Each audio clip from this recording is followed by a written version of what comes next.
Hello everyone, and welcome to my Bold and Beautiful Today channel. Lee kidnaps Sheila after she discovers Luna and Lee's hideout. Sheila forces confession after Lee tells Finn Luna's truth. On the CBS soap drama, Dr. Lee Finnegan will have to make a tough choice. The news that her granddaughter Luna Nozawa was still alive astounded Sheila Carter. Lee has been occupied with the upkeep of her niece/granddaughter. Luna passed away in the recovery room, she informed everyone. Without a key, she couldn't allow the police to lock her up. She is aware that Luna deserves to be saved. Sheila was concerned about how Lee and Luna may do in this situation. Dr. John Finn Finnegan will be dubious about Lee's involvement in saving Luna's life if the truth is revealed.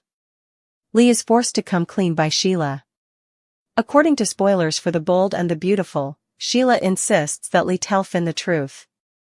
That's the only way, she thinks. Finn is entitled to the truth.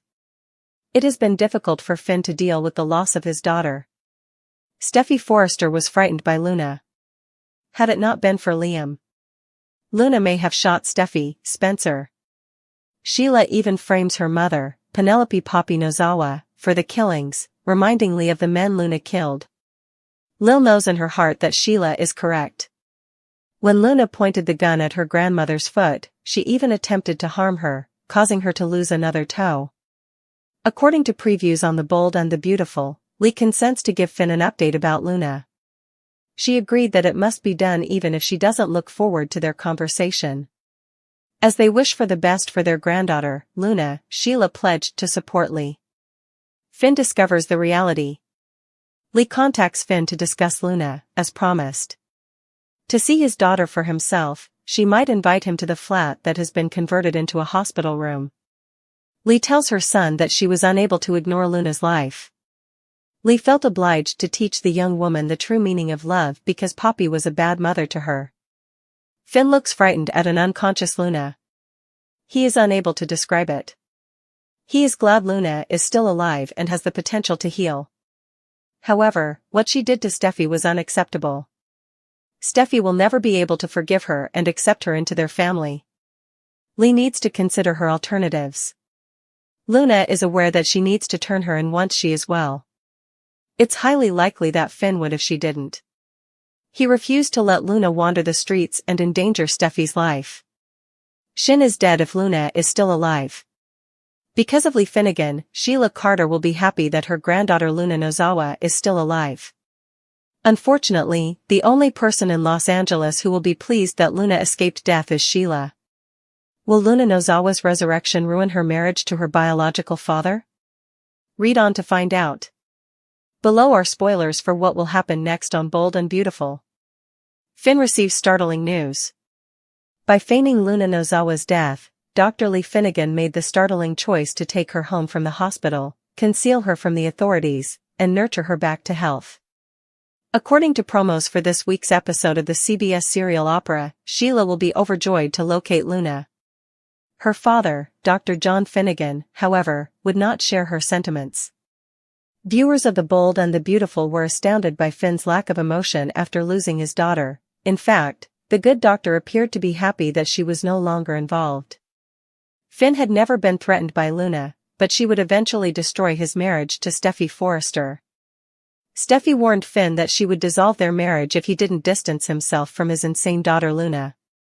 Dr. Finn, ever the submissive spouse, abandoned his troublesome daughter and severed his relationship with her. But Steffy didn't know Luna wasn't dead and gone when she packed up the kids and left town. Luna will soon be reunited with her father, Finn, thanks to the efforts of her grandparents. Finn might decide to give his daughter another opportunity after initially thinking she was dead. When Steffy returns, heads will turn. B&B spoilers indicate that Steffy Forrester will lose her temper with Luna Nozawa when she gets home. However, at that point, Finn might have grown so connected to his daughter that he would never abandon her again. Lee Finnegan's own apartment crackled not just with the sterile hum of medical equipment keeping Luna Nozawa suspended between life and oblivion, but with the crushing weight of a secret Lee could no longer bear alone, a secret that Sheila Carter, the woman synonymous with chaos and cruelty on The Bold and the Beautiful, had shockingly become the unlikely, relentless architect of its exposure. forcing Lee into an excruciating confession to her son, Dr. John Finn Finnegan, that would irrevocably shatter his grief and plunge their fragile family dynamic into a terrifying abyss of moral conflict and impossible choices. Sheila's own world had been violently upended mere moments ago, her predatory instincts momentarily paralyzed by the staggering revelation that her granddaughter, Luna, presumed dead by everyone, mourned, buried in their hearts, was miraculously, horrifyingly alive, breathing shallowly under Lee's desperate, clandestine care, a revelation that ignited not just predatory calculation in Sheila's eyes, but a startling, almost perverse sense of familial imperative, a twisted conviction that demanded the truth be ripped into the open, starting with Finn, the father who had wept for a child who still drew breath. Lee's monumental deception, born not of malice but of a fierce, protective love and a desperate belief in redemption, now stood exposed under Sheila's unforgiving glare. She had meticulously crafted the narrative of Luna's tragic death in the recovery room, a lie woven to shield her vulnerable niece/granddaughter from the crushing jaws of a justice system Lee feared would lock her away forever without understanding the trauma Poppy had inflicted or recognizing the flicker of humanity Lee swore she saw beneath the violence, a humanity Lee believed was worthy of a chance at salvation, a chance she alone could provide through her medical skill and unwavering, albeit hidden, devotion. Sheila, however, cutting through Lee's protective fog with chilling pragmatism, forcefully articulated the ticking time bomb Lee had created. The longer this lie festered, the more catastrophic the inevitable explosion would be for both Lee and Luna. When the world discovered Luna lived, concealed by her own grandmother/aunt, Lee's medical license, her freedom, her very standing would be obliterated, and Luna, branded a fugitive from the start, would face not just prosecution, but the wrath of a public and a family already scorched by her actions, while Finn, Sheila predicted with unnerving accuracy, would be consumed by betrayal and fury, his trust in his mother annihilated, his potential support for Luna poisoned by the deceit surrounding her very existence and Lee's unilateral role in preserving it. Sheila's relentless pressure wasn't subtle. She demanded Lee come clean to Finn immediately, framing it as the only viable path forward, the only act that could possibly mitigate the coming storm. Finn, the grieving father, deserved the truth, Sheila insisted, her voice a blade scraping bone, forcing Lee to confront the profound injustice Finn had endured, mourning a living child while Lee played God in secret, a grief complicated beyond measure by the monstrous acts Luna had committed against the woman Finn loved most, Steffi Forrester. Sheila mercilessly dragged the horrifying specifics into the light, forcing Lee to remember Luna holding Steffi at gunpoint, the terror in Steffi's eyes, the intervention by Liam Spencer that likely saved Steffi's life. She forced Lee to recall the trail of death Luna left in her wake, the men she killed in cold blood, the ultimate betrayal of framing her own mother, the hapless Poppy Nozawa, for those very murders, and finally, with brutal, visceral impact, Sheila forced Lee to relive the moment. Luna turned the gun on her, Lee, the woman fighting to save her, pulling the trigger and blowing off another of Sheila's toes, a stark, physical testament to Luna's capacity for violence, even against those offering her sanctuary. Confronted with this unvarnished, brutal reality, the justifications Lee clung to began to crumble. The protective walls she'd built around her actions started to fracture under the weight of Sheila's undeniable, terrifying logic. Deep down, in a place Lee had tried desperately to silence, she knew Sheila was right. The lie was unsustainable, the betrayal to Finn was profound, and the potential consequences of delay were catastrophic. With a soul-deep weariness and a tremor of profound fear, Lee, cornered by circumstance and Sheila's iron will, capitulated. She agreed to confess everything to Finn, to shatter his world with the truth she had meticulously hidden, a conversation she dreaded more than any medical crisis but acknowledged was now an inescapable, terrifying necessity. In a final, bizarre twist of this macabre alliance, Sheila offered a chilling semblance of support, promising to stand by Lee during the confession, their shared, desperate hope for Luna's uncertain future forging a temporary, uneasy truce between former enemies united only by blood and crisis. True to her agonizing promise, Lee reached out to Finn, the summons heavy with unspoken dread, likely requesting he come to the apartment, the clandestine hospital, the physical manifestation of her deception. The air hung thick with unspeakable tension as Finn arrived, his face etched with the permanent sorrow of a father who had buried his child, completely unprepared for the seismic revelation about to detonate his reality. Lee, steeling herself against the wave of guilt and fear, began her halting confession, her voice thick with emotion as she laid bare the monumental lie: Luna was not dead. She hadn't died in the recovery room. She was here, alive, fighting for survival under Lee's secret care. The reasons spilled out: her witnessing Poppy's abject failure as a mother, the deep-seated conviction that Luna, warped by neglect and abuse, was a victim crying out for genuine love and a chance at redemption that only Lee, with her resources and resolve, could provide. She spoke of her terror at the thought of Luna being lost forever to a merciless system, her belief that Luna's life, however stained, was worth saving, worth fighting for in secret. Then, the moment of horrific revelation, Lee likely gestured towards the private room, or perhaps led a shell-shocked Finn to the doorway, forcing him to witness the impossible. There lay Luna, pale and still, connected to machines, a spectral figure haunting the boundary between life and death, the daughter he had mourned, the monster he had condemned, now horrifyingly, miraculously present. Finn's reaction was visceral, a tempest of conflicting emotions crashing over him, his face contorted in pure horror, his body recoiling instinctively as the cognitive dissonance threatened to overwhelm him. Relief, profound and primal, surged through him. His child was alive, the gaping wound of loss suddenly, shockingly sutured by this impossible truth.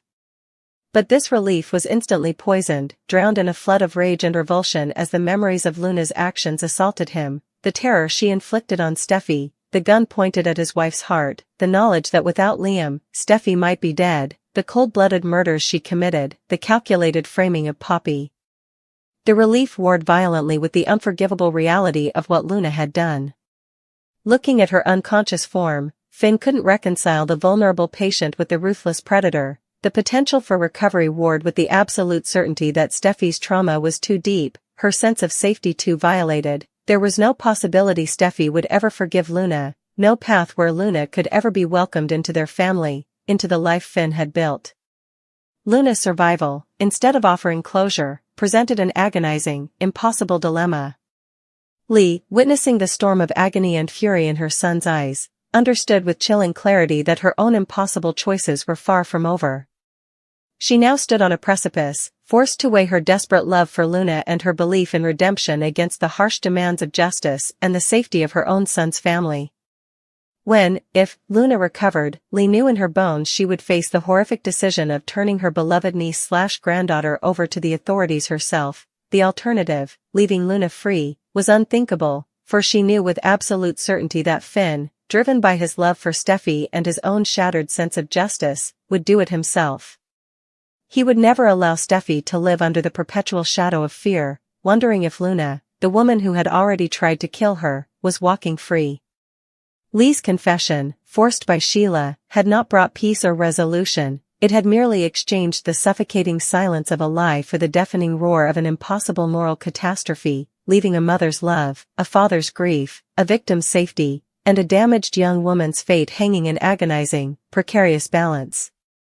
The truth, once revealed, offered no solace, only a heavier, more complex burden for them all to bear. If Luna is alive, then Shin is dead isn't merely a provocative headline, it's the grim, inescapable truth casting a long, destructive shadow over the fractured lives of Los Angeles's most glamorous residents. Luna Nozawa's miraculous return from the fabricated grave, orchestrated by the ethically compromised Dr. Lee Finnegan, is less a second chance at life and more a lit fuse on a meticulously packed powder keg primed to obliterate Dr. John Finn Finnegan's marriage to Steffi Forrester. While Sheila Carter, Luna's notoriously deranged grandmother, revels in a twisted, genuine celebration of her granddaughter's survival, a rare flicker of authentic, albeit monstrous, familial love in her dark soul, her solitary joy underscores the profound, universal dread gripping everyone else.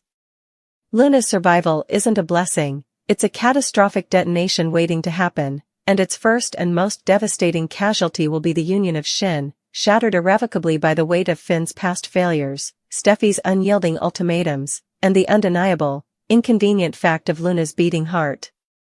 The foundation for this marital apocalypse was laid in the cold, sterile corridors of the hospital and the even colder chambers of Finn's conflicted heart.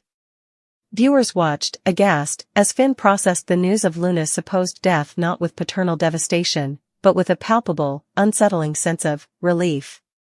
It was a betrayal of the most fundamental bond, a chilling display of emotional detachment that exposed the deep fissures within the good doctor. This wasn't grief poorly expressed, it was liberation poorly disguised. Luna, his troubled, vulnerable daughter, became an inconvenience, a threat not to his physical safety, but to the meticulously curated domestic tranquility he had built with Steffi.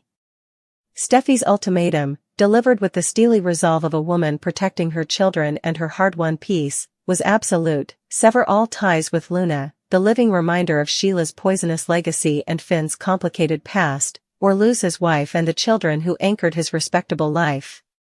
Finn, ever the obedient husband, perhaps clinging desperately to the normalcy Steffi represented after a lifetime shadowed by Sheila's madness, made his agonizingly selfish choice. He turned his back. He cut the cord.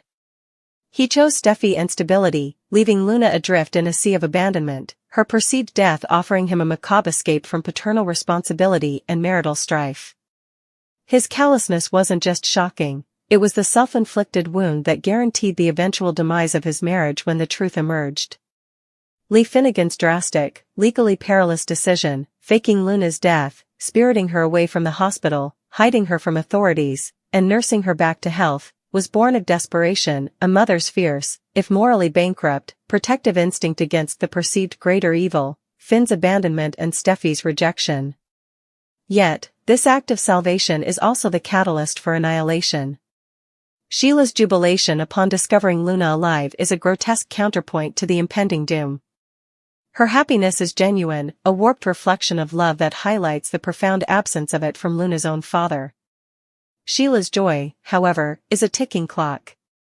It's only a matter of time before Lee, perhaps reluctantly, or Sheila, with calculated glee, orchestrates the inevitable, seismic reunion between Luna and Finn. Imagine the scene: Finn, having mourned, or, more accurately, moved on from, his daughter, confronted by the living, breathing proof of his moral failure. The shock, the guilt, the dawning horror, it will be overwhelming.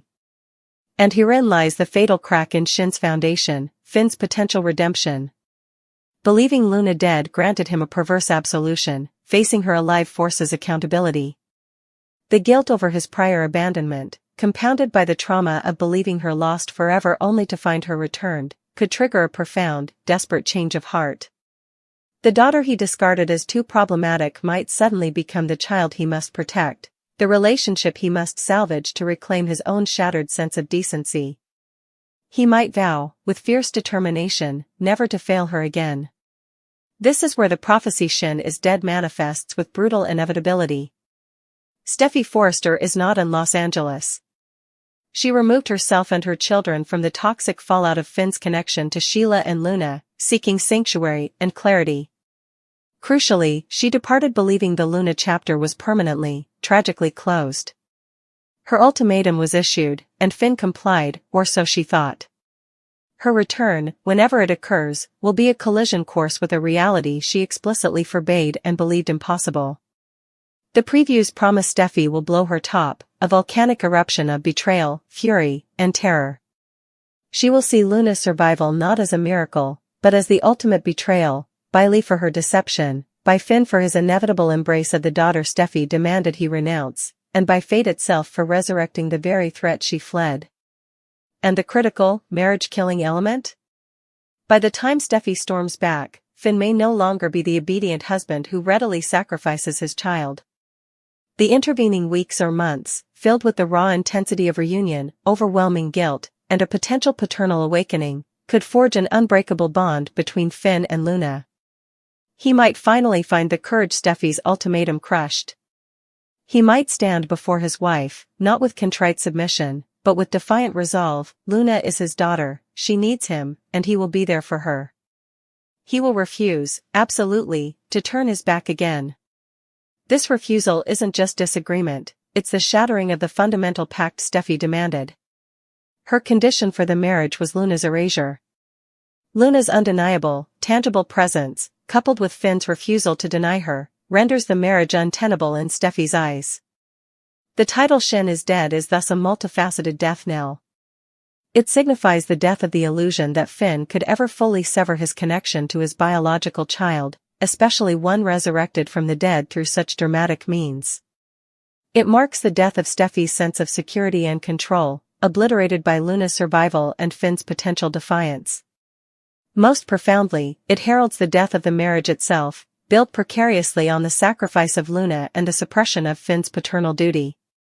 Steffi cannot, and will not, tolerate Luna's presence in their lives. The link to Sheila is too potent, the history too traumatic, the threat to her children's peace of mind too real in her perception.